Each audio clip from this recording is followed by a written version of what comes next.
Okay, so you want to own a private island.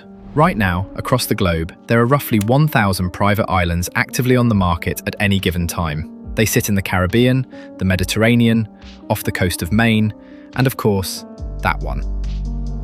To people with millions to spend, it sounds like the safest, most perfect investment in the world, but it is not safe. In fact, it is a financial black hole. The average private island owner spends between 10% and 15% of the island's entire purchase price every single year, just to keep it from being ruined by nature. If you buy a modest island for $5 million, you have just signed up to hand over up to $750,000 every year, forever, for as long as your name is on the deed. By the end of this video, you will understand why a private island is a business that loses money on almost everything except the one thing it wasn't originally designed for. Let's start with what it actually costs to get in. You can buy a cold, windy island in eastern Canada for about $300,000. But if you want the tropical postcard, the untouched 50-acre island in the Bahamas or Belize, the entry fee for the raw land typically starts between $2 million and $8 million. And that is actually the cheap part. Building a luxury home on a remote island costs between 2 to 3 times more than building the exact same house on the mainland. The logistics are brutal. Every single bag of concrete, every steel beam, every solar panel, and every single worker has to be loaded onto a barge, shipped across open water, and unloaded onto a beach with no proper dock. Let's break down the actual infrastructure math for a standard, self-sustaining luxury island estate. First, you need a desalination reverse osmosis system to create fresh water. That alone will run you between $50,000 on the low end and $150,000 on the high end. Next, you have to build your own power grid. A proper solar array, combined with industrial backup generators, will cost you anywhere from $150,000 to $400,000. Then comes the waste. A sewage and waste treatment plant adds another $80,000 to $200,000 to the bill. And because you are surrounded by water, you need marine infrastructure. A deep water dock or a rock breakwater to protect your boats will cost at least $250,000 and can easily slide past $1 million, depending on the tides. When you add all that up, plus the 200 to 300% construction markup for working in the middle of the ocean, the numbers get scary.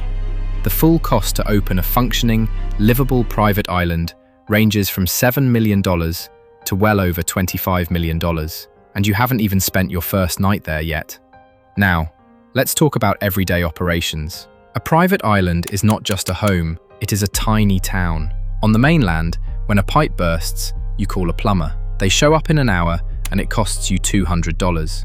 On a private island, if your fresh water machine breaks down, you have to fly a specialized technician out from the mainland, pay their daily rate of $1,500, cover their private boat charter, and wait days for the parts to clear customs. Then there is what people call the salt tax. This is the relentless, rusting effect of sea air. Industrial generators, air conditioning units, and electronics break down at 3 times the normal speed. You are replacing major mechanical hardware every 3 to 5 years. You also need a permanent live-in staff. At the bare minimum, you need a property manager, an engineer to keep the power grid alive, a boat captain, and security. That's a payroll of $200,000 to $400,000 a year, plus the cost of feeding them and housing them on the island. Because of these massive fixed costs, the net profit margin on keeping a private island just for yourself is exactly 0%. It is a pure luxury asset that loses value over time. The strategy of modern island ownership is forced to change. Unless you are a multi-billionaire who treats $1 million like pocket change, you cannot afford to keep it private. You have to rent it out. This is where the economics of a private island actually have to work. To stop losing money, owners turn their private homes into exclusive, ultra-luxury rental resorts. The gross revenue potential sounds amazing. High-end private islands can charge anywhere from $10,000 to $50,000 per night for a total buyout. If you can book your island for just 100 nights a year at $25,000 a night, you make $2.5 million in total revenue.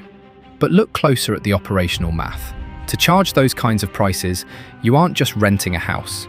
You are providing a 5-star hotel experience. You need a world-class chef, premium food and alcohol shipped in using refrigerated containers, spa therapists, and a marketing team to find the super rich people who can actually afford your rates.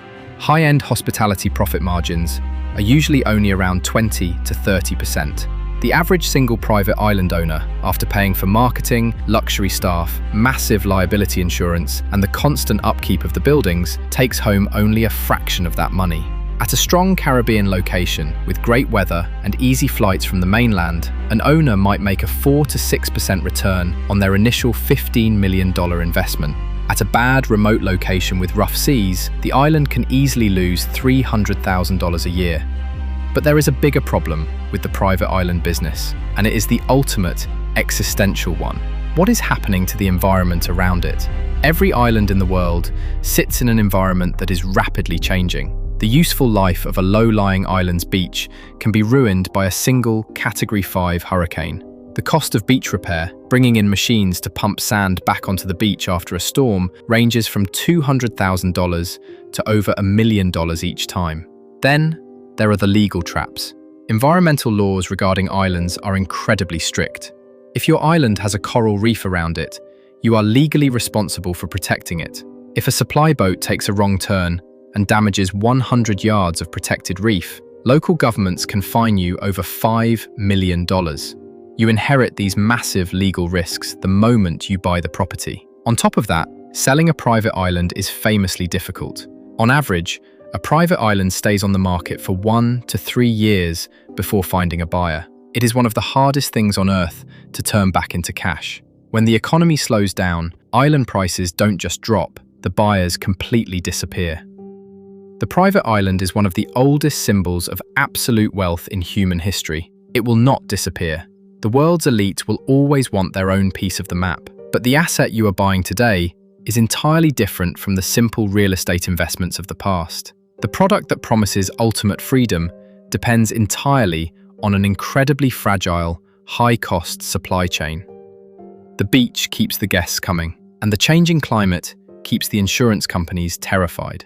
An island isn't just a piece of paradise, it's a multi-million-dollar startup completely surrounded by salt water. You decide.